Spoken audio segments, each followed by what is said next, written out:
Welcome to all. Please stand and join us in our opening song.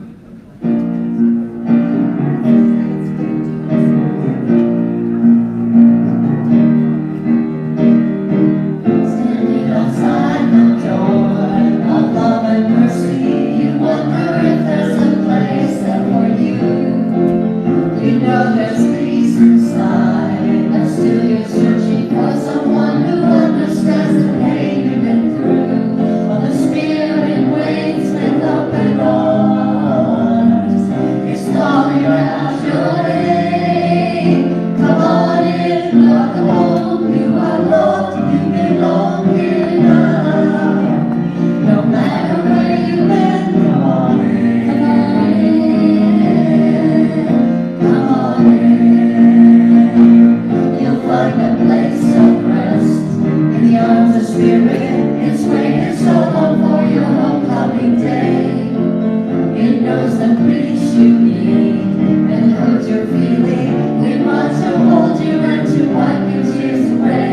While the doors unlocked, the lights are on. What are you waiting for? Come on in, welcome home. You are loved, you belong here now. No matter where you've been, come on in. There is room enough in the home of God for someone just like you. Come on in, welcome home. You are loved, you belong here now. No matter where you've been, come on in, welcome home. You are loved, you belong here now. No matter where you've been, come on in, come on in. Come on in, welcome home. You are loved, you belong here now. No matter where you've been, come on in, come on in. Come on in, come on in. Come on in, come on in.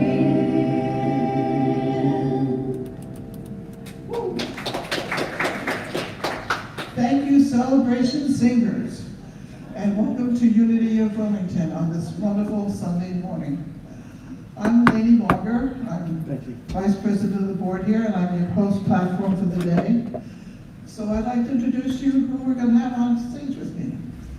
We've got Katie Deese, our music director. We will have Mark Deese as our soloist. In the back is Chris, who controls the lights and the sounds and everything else. And on the platform will be Dr. Herbert Harris, who has been here before. He's a native Wilmingtonian, a man of all seasons. He's a retired attorney. He's tried all kinds of wonderful things and been successful at them. So he will be here talking to us about what's stopping you. Okay, that big hand.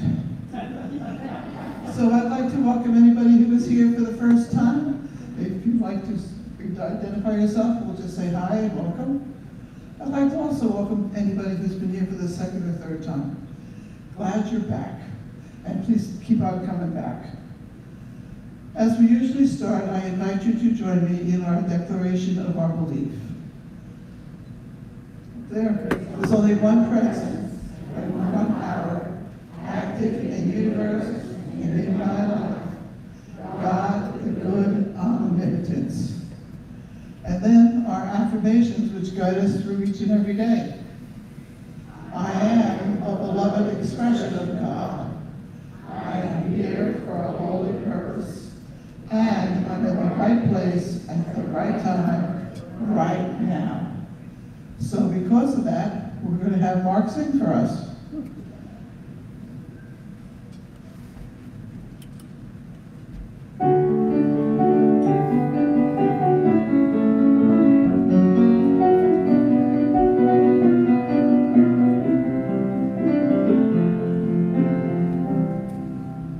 Morning has broken like the first morning.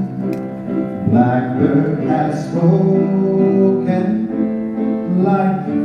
first bird. Praise for the sea. Praise for the morning. Praise for them springing fresh from the world.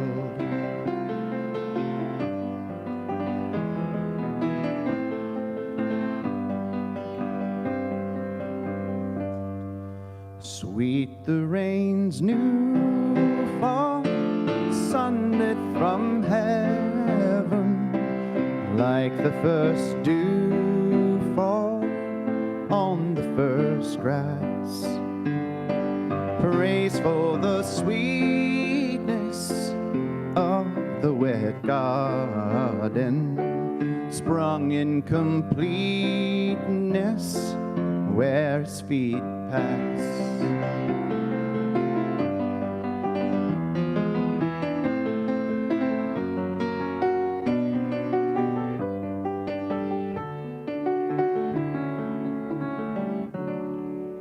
Mine is the sunlight, mine is the morning, born of the one night Eden saw play, praised with elation, praised every morning, God's recreation of the new day.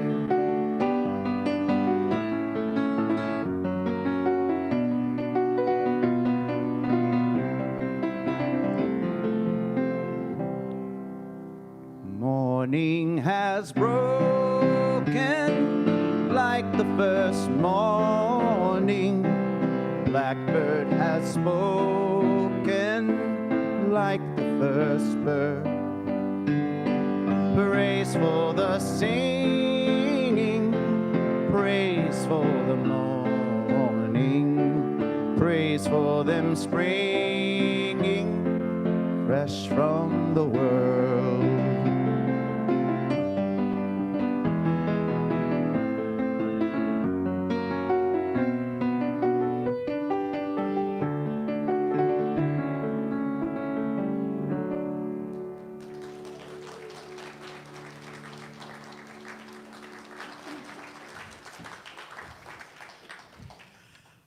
Thank you, Mark. And you are correct. Morning has broken, and it's a glorious day.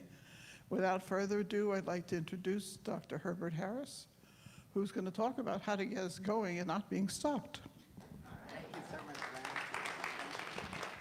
Brian. All right. Move my stuff out of here. Ha!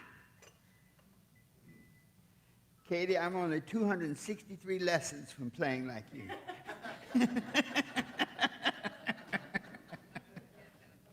You know, my mother was a piano teacher. My goodness, somebody's talking. My mother was a piano teacher, and she finally gave up and sent me to her competition to study. She used to say, "Thank God there are only 88 keys in that piano. Sooner or later, you're going to find the right one."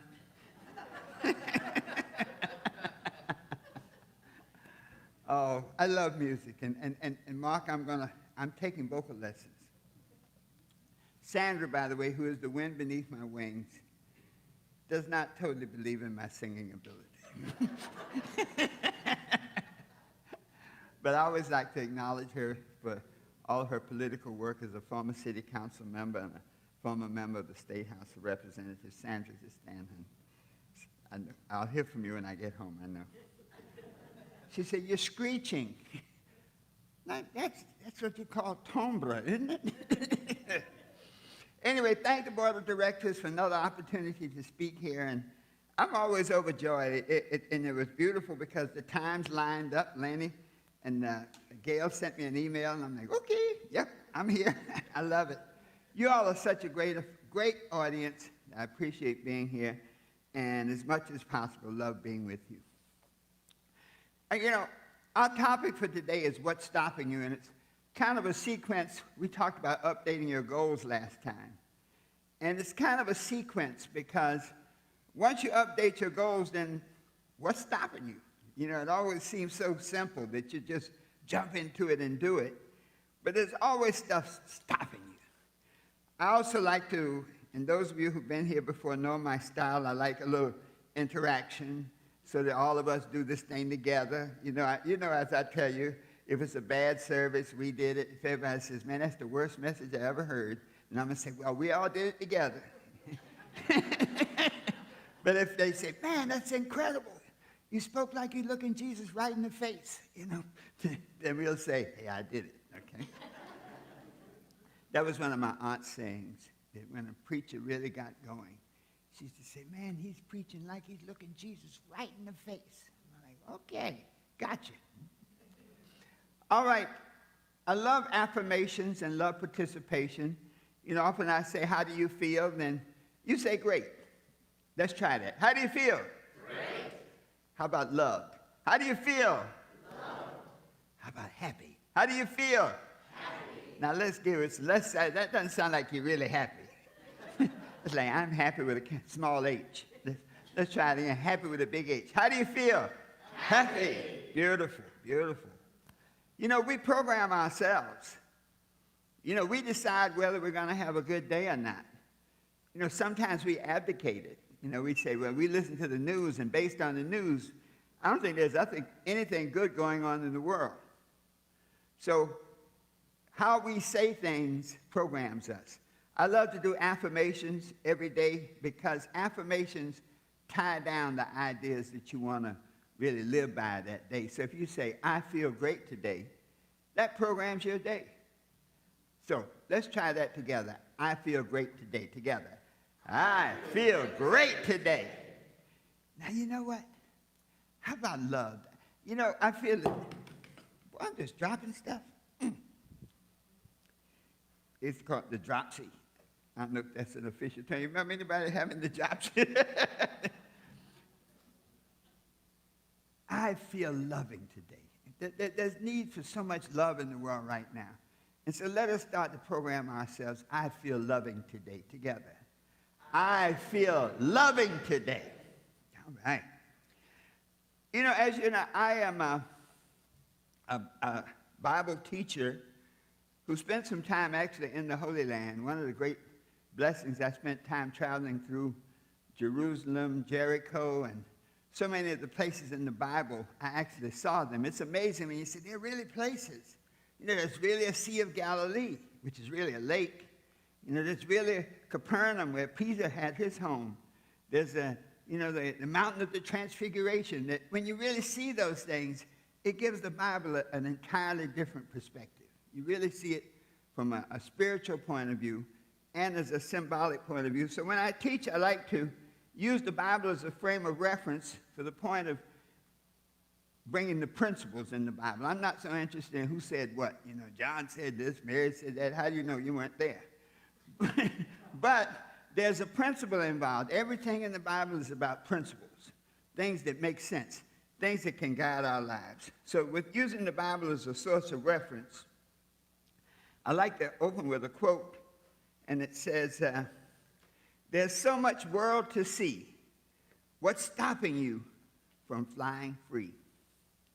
Iridia said that. There's so much world to see. What's stopping you from flying free? And that's really what it is about today. As we approach the next part of this year, the last part of the year, what do we have, 5 months left? You know, and then we get ready for New Year's resolutions to resolve to do the things we said we were going to do last year and the year before. Okay? Tom was talking about his play. It's really beyond a play. It's a science fiction story. And when he was telling it, you know, sometimes the world has to get ready for you to hear it. So we have to hang in there and keep doing what we do. So the question always, what's stopping us from doing what we desire? At this point in the year, what is stopping us from doing what we know we need to do to finish this year at the right place? I mean, how many of you would like to have this year end where you're where you're happier, more prosperous, healthier, and all the good things? Just raise your hand. Yeah. I think we all want that. We want this year to be the best year. Say, best year yet. My motto is the best is yet to come. So every year just builds on the goodness for the next year. So if that's being the case, how do we transform where we are right now so that this will be our year for health, happiness, love, success, prosperity, and abundance? I think I've covered all the good stuff. Anything beyond that, you're being greedy. Much of what we share, and I was sharing with Lainey, much of what we share is based on our book. And this book is really taken from passages in the Bible to put them in like an executable phrase. Those of us who are in the computer, to take the Bible and, I guess, write a program that works with it. So those of you out there in television land, someone watched on TV last week, and they said, we didn't see the book, so here it is, okay? And it's available on Amazon. We have some out in the lobby. We'll sign them, and we give $5 to the church from that. Anyway, the idea of the book is to how to take biblical principles and put them into action principles. Right now, we're really at a point of uncertainty. If you wake up and listen to the news, you may go back to sleep. When you look at some of the stuff going on in the world, it's like, you know what, I'm done. I'm good. Let me just sit here. Okay? And when we think back, at this point of our lives, so many of us are so busy fighting alligators that we don't have time to drain the swamp. Anybody know what I mean when I say that? We're so busy dealing with appearances and the things that are going on right now in our lives that we don't have time. And it's not accurate, we don't have time. We don't choose to take the time to deal with the causes of the alligators in our lives. But the second law of success, Romans 12th chapter, 2nd verse says this: be not conformed to this world, but be you transformed by the renewing of your mind. So whatever's going on in your life right now, you don't have to stay stuck. I mean, we can have some stuff going on in our lives that's never happened before. But we don't have to stay stuck there. By changing our minds, by changing our thinking, we can transform our lives into exactly what we want it to be. Sometimes we get a little scared, and we let things stop us. So if we look around, I mean, we do research, and there's basically three things that stop us from the greatness that's right there waiting for us. When we talk about the one presence, one God, think about this now. God has to be omnipotent, and everything that ever exists or will exist has already existed in the God mind. Otherwise, God didn't finish the job. Otherwise, he created the world incomplete, and that's not true. The world is created complete. We just have to bring our consciousness to the point where we can see it, where we can understand it. And so the three things that often stop us from going forward, stop us in our tracks. Number one, lack of clearly defined goals. We often talk about the success GPS, and every one of us, we all have a Google or a Waze or something in our car that tells us where we're going. But it requires two things: that we know where we're going and we know where we are. So right now in our lives, I think most of us kind of know where we are. We may not be clear on how we got here, but we know where we are. But where we're going is a whole different ballgame. And so lack of clearly defined goals. The second thing that stops us is lack of written plans. You know, it's amazing. Every single success book tells you to write your goals, read them 3 times a day, to write your plans and execute them on a daily basis. But yet, 5% of us do it.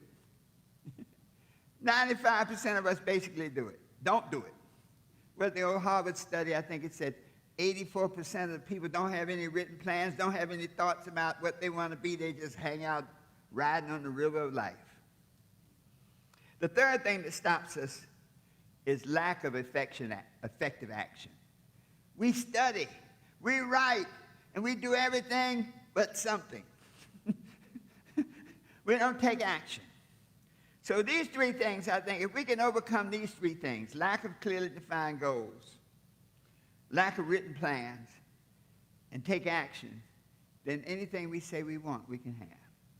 that at the end of this year, we should have a watch night service where everybody talks about, man, I set out to do this and I got it. I did this and I got it, and this happened, and these blessings. So many blessings, they say that you need an umbrella. This blessing's pouring down. What does it say? You won't have a storehouse big enough. That's what I'd like for all of you. Would you like that to be how December 31st looks this year? Say it like you mean it. Would you like that to be how December 31st looks this year? Say yes. Yes. Well, this is how we do it. The scripture says, where there is no vision, the people perish. That's Proverbs 29th chapter, 18th verse. That's clear. I like to read the Bible for clarity. There's a lot of muff, but there's some clear print.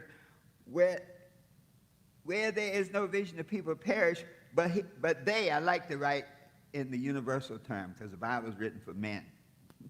written by men for men. Okay? But the God says the principles apply to everybody. But they that keepeth the law, happy are they.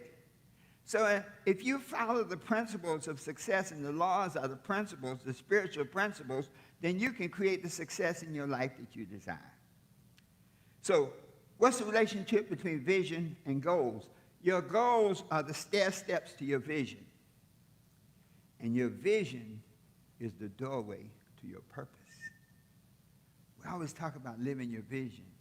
But we were created for a purpose. Believe me, God is busy. God didn't say, let me just make this person. Got nothing to do. Let's see, game's not on. Let me make a person. There are no extraneous persons. There's nothing created extraneously.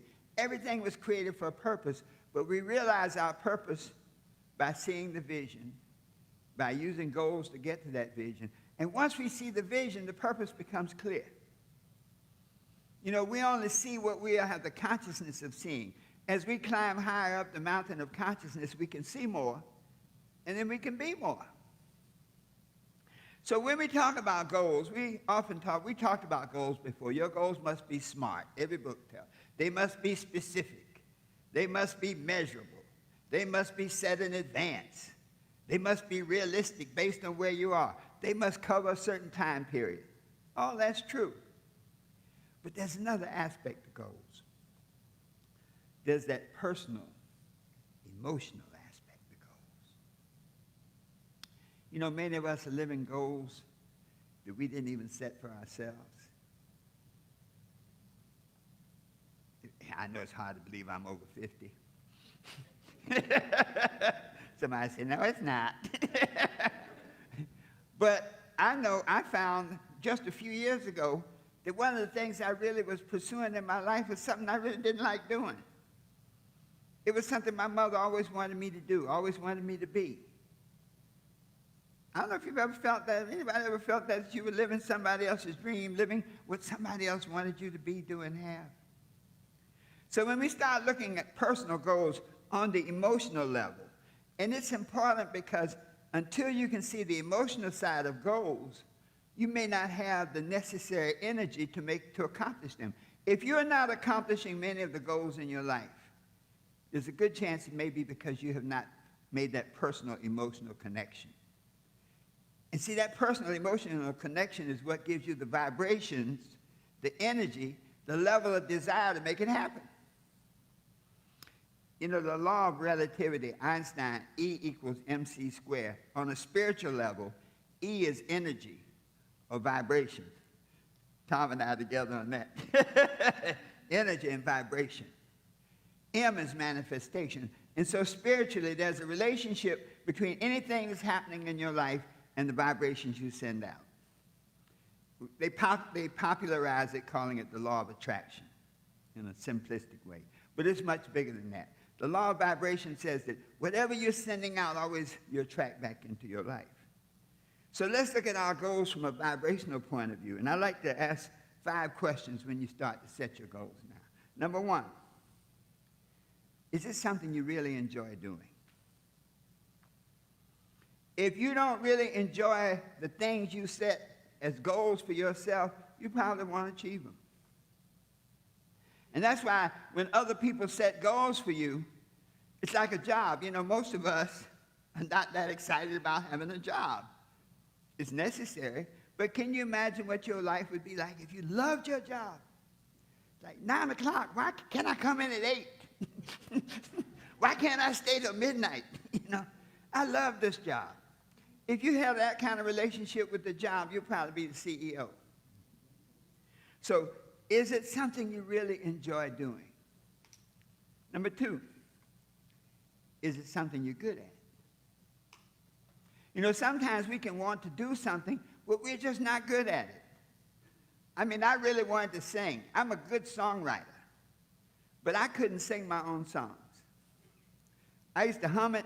I don't even know how I conveyed it to the person. They'd hear me struggle through it, and then they'd write a lead sheet, and then other people could sing it. And I go like, wow, I did that.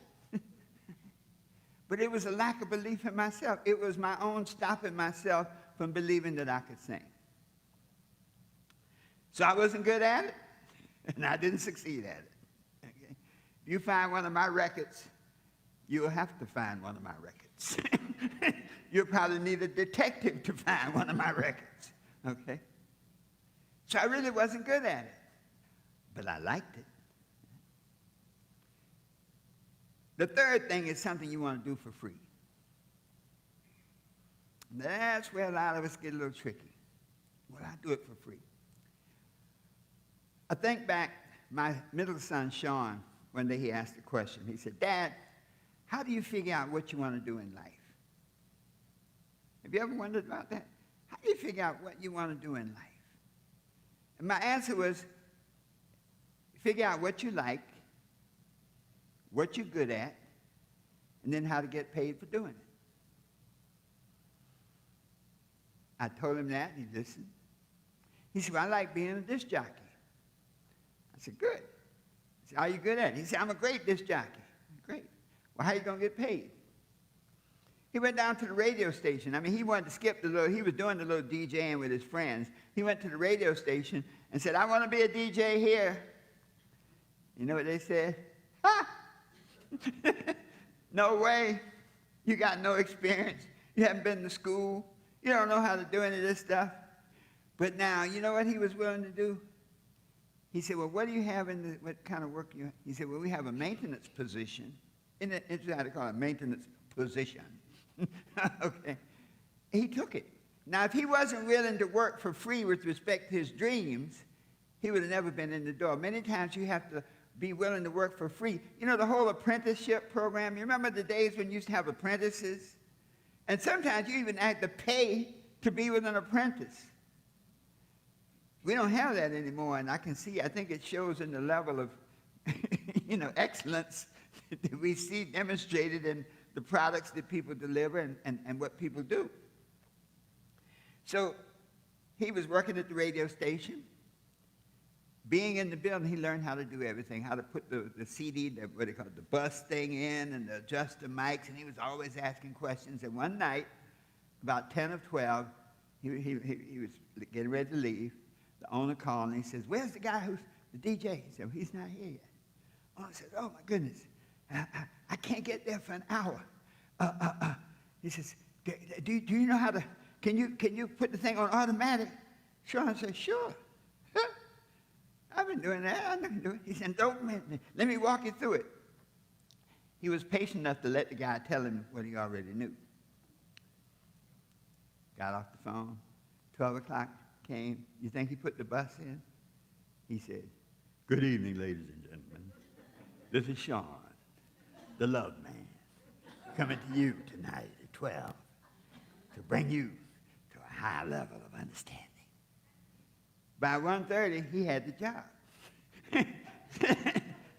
The owner was like, man, you've been there all along. So that's one of those things that when it's something you love and something you're good at, and you're willing to do it for free, it's almost like priming the universal pump. So many times when we speak to young people, I tell them, I'm like, you got to be willing to get in the game. Fella went down to get a job as a personal trainer. And he was surprised they didn't want to pay him $100 an hour. And they didn't hire him. He wouldn't work. I said, man, you should have just asked to work there for free. Let me use the space. So when you do it for free, key point. Number 4, this is one of the big ones.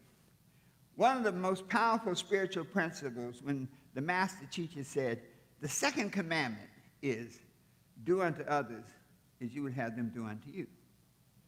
And so when you start looking at your goals, it's something that helps other people. You see, many times you can have goals to do certain things, but if it doesn't help other people, it creates a negative vibration. Remember, E=mc²? So if you had a goal to do something that hurt other people, you've created a negative vibration, and it will come back and get you. The fifth thing is to ask this: are you willing to do it for the rest of your life? Now that's the clincher. Everybody in this room, you know, I think most of us have been through a whole lot in our lives. We've seen a lot. And so as we go forward to say, what am I willing to do for the rest of my life? What will bring me joy for the rest of my life? What am I good at doing for the rest of my life? What am I willing to do for free for the rest of my life? Will what I do help other people? And I think when you start asking those questions, we can set some goals. And a lot of you are already doing it. You notice how once you retire, you start volunteering. You ever wonder why that is? Because most of us had good things we wanted to do. Our jobs just did not permit it. You know, it took up so much of our time to survive that we didn't get a chance to do the good things we wanted to do for other people. The second thing that stops us is the lack of clear written plans. Lack of planning keeps us from accomplishing our goals. Sandra is a stickler on, what do you call it, strategic planning. 5-year plans, 5 years, I'm trying to figure out next week, okay? But that's what it takes. When you can see your life 5 years down the road, you begin to harmonize, and it begins to conform. Lack of planning can be overcome by, one, learning the principles of planning. They're right there. And you know, at our age, at this point in our lives, we have to be open to learn new stuff because it's a new you going into a new dimension. If you fail to plan, there's a saying, then you plan to fail. Planning gives us the opportunity to manage the growth principle of life. The Habakkuk, one of the shortest books in the Bible, 2nd chapter, 2nd and 3rd verse, it says, write the vision, make it plain upon tablets. Didn't we tell you that? You got to write your goals down. That they may run that readeth it. That's a plan. Okay? So spiritually it says you need to have a plan so that they may run that readeth it. In the end, though, it says, but at the end it shall speak and not lie. Though it tarry, wait for it. It will surely come to pass. It will not tarry. So what it's saying is if you have a plan, you have a vision, you write it down, you follow that plan diligently, that it may come in the it may not come in the cycle you want it to, but if you keep plugging at it, it'll come. You see, every vision has its own vibration, has its own cycle. The Bible says, to everything there's a season. I don't care how great a planter, farmer you are, you cannot plant corn and eat in 2 weeks. Not from that corn, because it takes 2 weeks. It takes about really 60 days for corn to germinate and go and grow. So in order to get around what's stopping you, make plans. Write your plans in great detail. Follow your plans. The third thing that stops us is lack of action. And this is the one I think where the rubber really hits the road. Because the greatest impediment to effective action is procrastination. Well, I'm going to do it tomorrow. I should have done it last year. Has anybody here ever procrastinated? Yes. I do it all the time. Okay.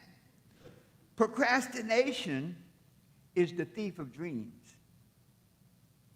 Procrastination will keep you locked in where you are so that you can't go where you want to go.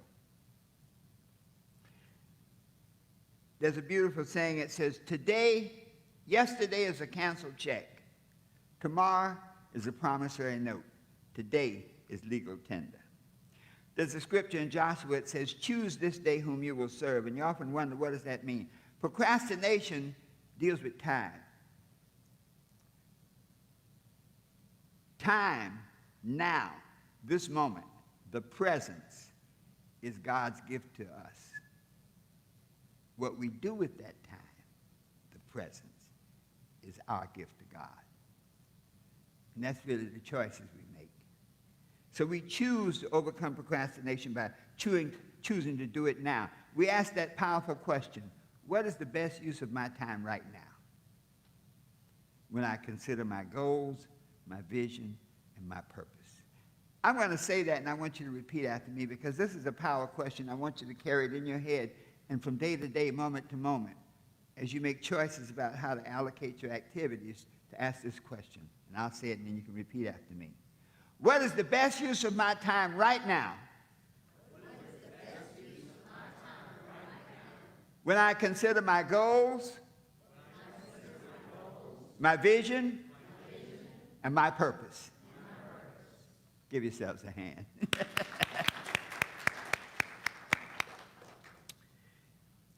So, once we handle time, we can act now. The other thing that kind of slows us down from an action point of view are challenges and obstacles. But there's a purpose for every challenge. It makes you grow. It makes you get stronger. Frederick Douglass says that where there's no struggle, there's no growth.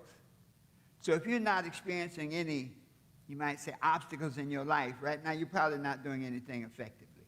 If you're experiencing obstacles, if stuff is trying to block you, that's a good sign. Keep rolling. So now we'll wrap this up. The third thing that slows us down from taking action is fear. False evidence appearing real. It may be fear of failure. If you don't try, you won't fail. But then E equals MC squared. If you don't put out the vibration to get that which you want, then you get that the world wants you to have. Fear of criticism. Whew.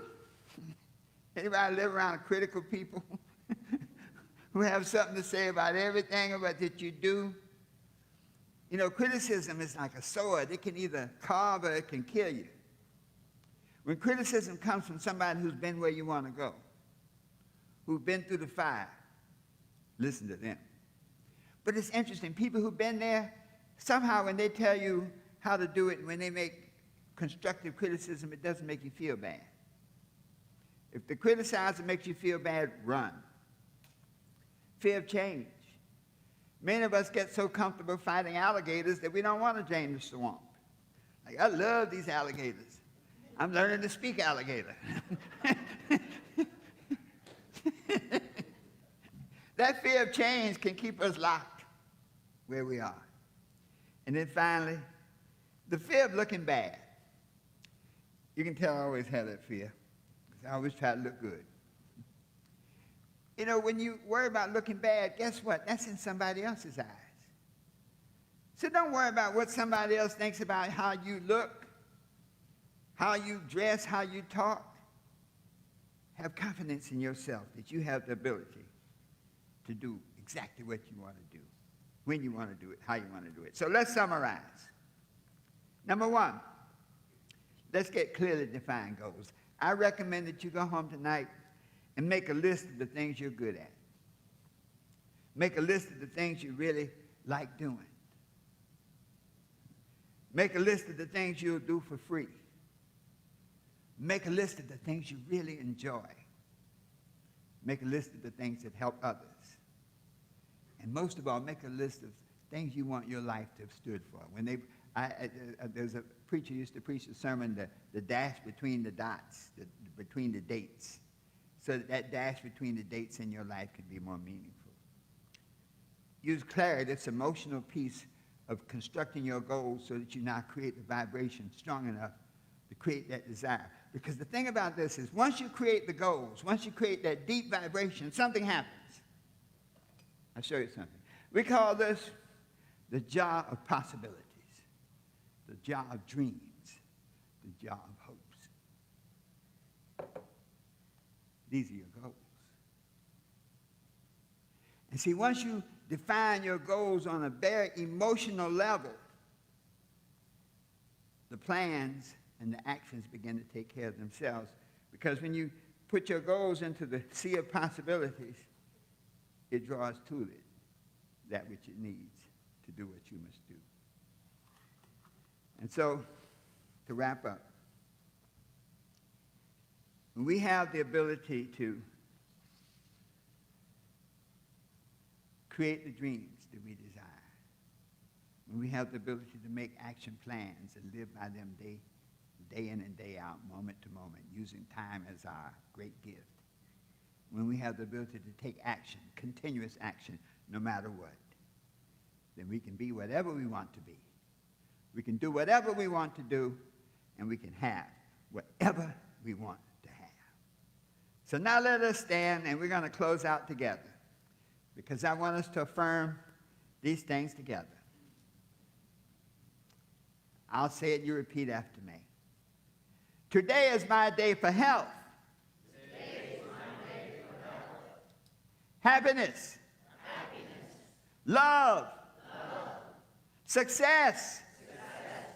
Prosperity. Prosperity. Abundance. Abundance. Let's do abundance again. Abundance. Give yourselves a hand. So it is.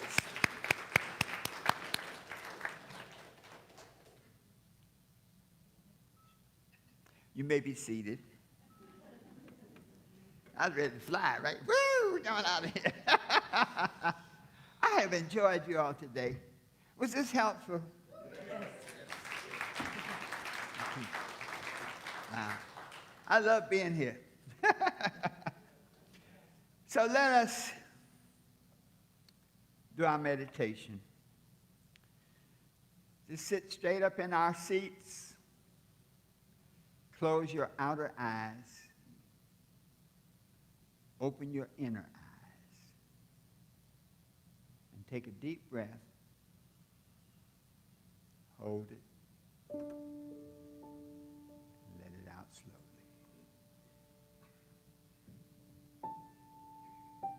Take a deep breath. Hold it. Let it out slowly.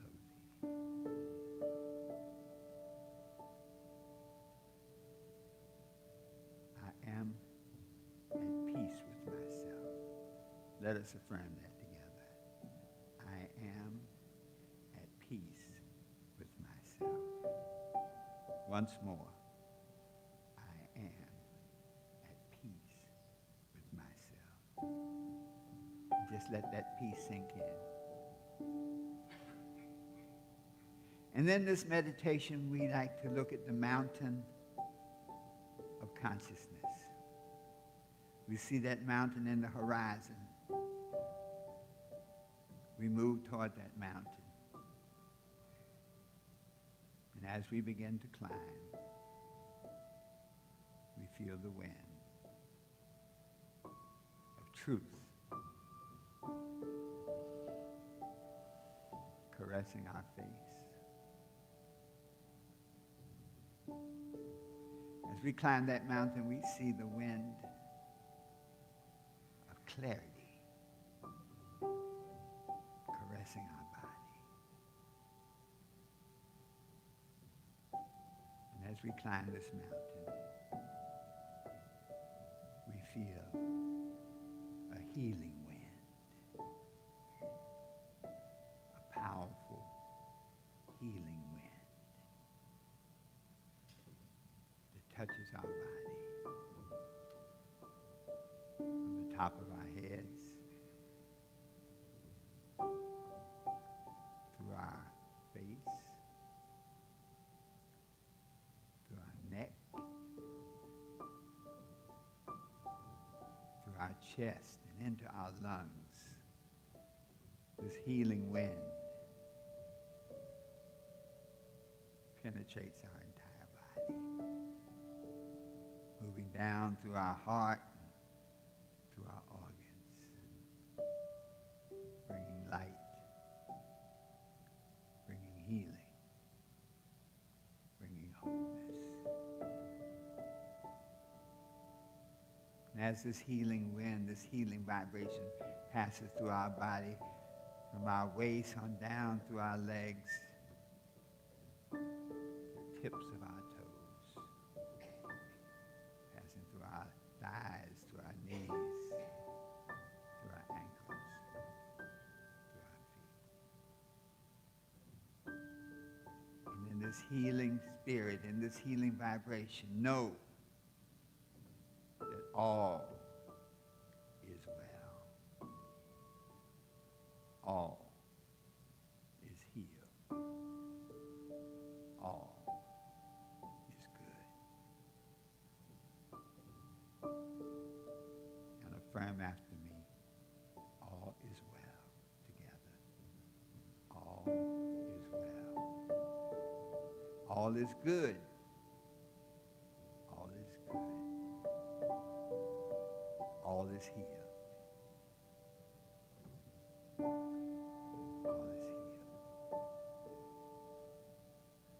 And in that space of healing, there's a joy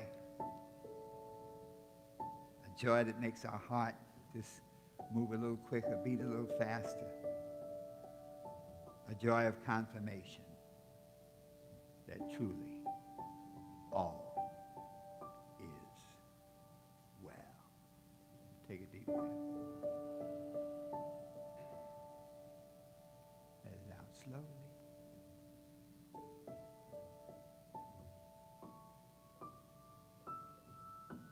Give yourselves a hand.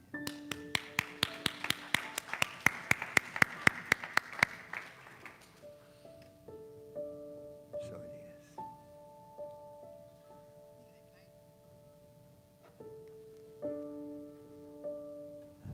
Thank you, thank you, thank you.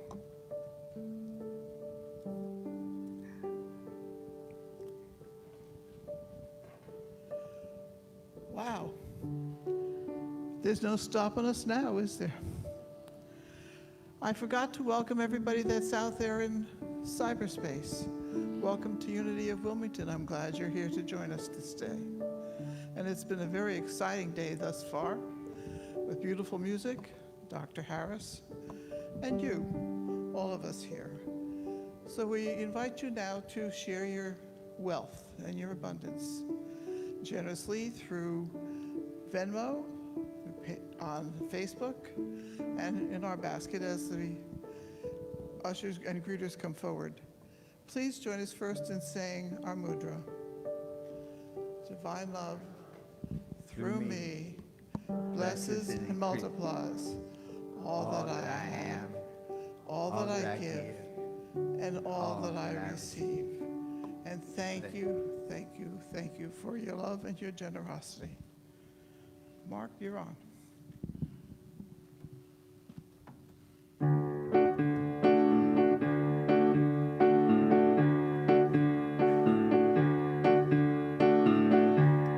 I can see clearly now, the rain is gone.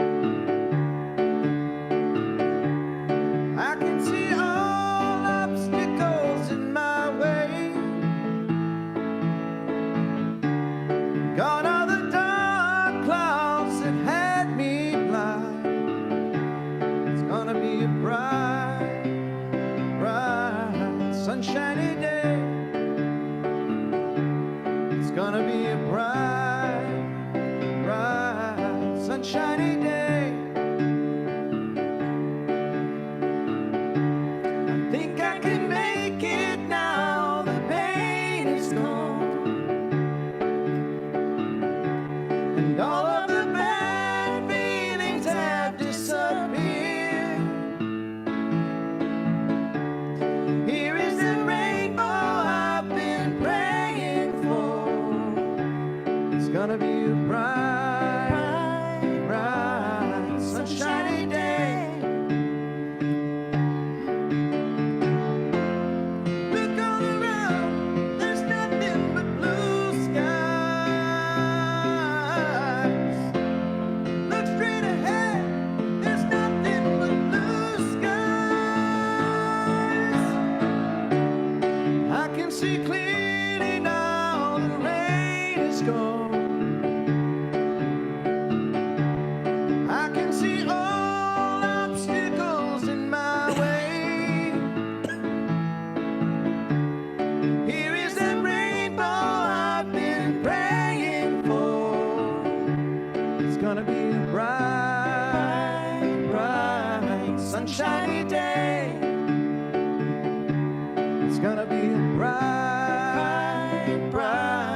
sunshiny day. It's gonna be a bright, so bright, sunshiny day.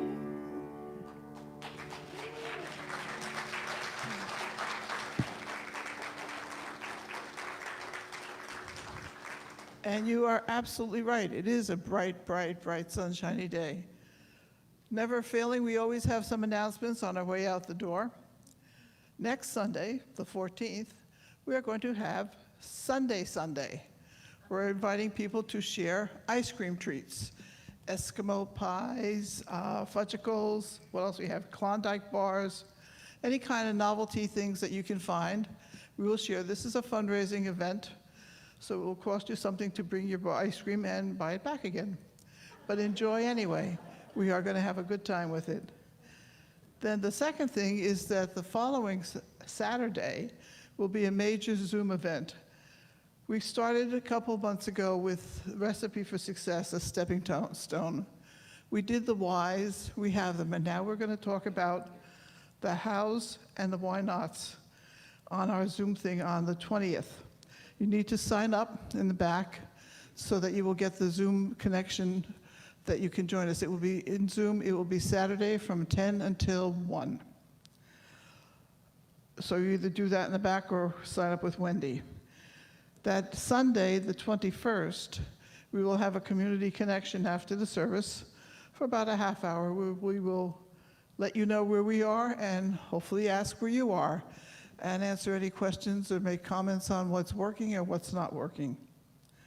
And the last thing is an event that has been going on for a number of years, and that's the UMass retreat in September, which happens the 20th to the 23rd of September.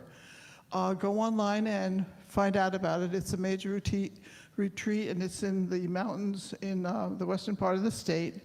They have all kinds of speakers, all kinds of entertainment, and it's a good place to go and get renewed. Plus, it's cooler. So having said that, I invite you now to join me in the prayer for protection. The light of God surrounds me. I am the light of God. The love of God enfolds us. I am the love of God. The power of God protects us. I am the power of God. The presence of God watches over us. I am the presence of God. Wherever we are, God is, and all is well. So now we will sing our way to peace.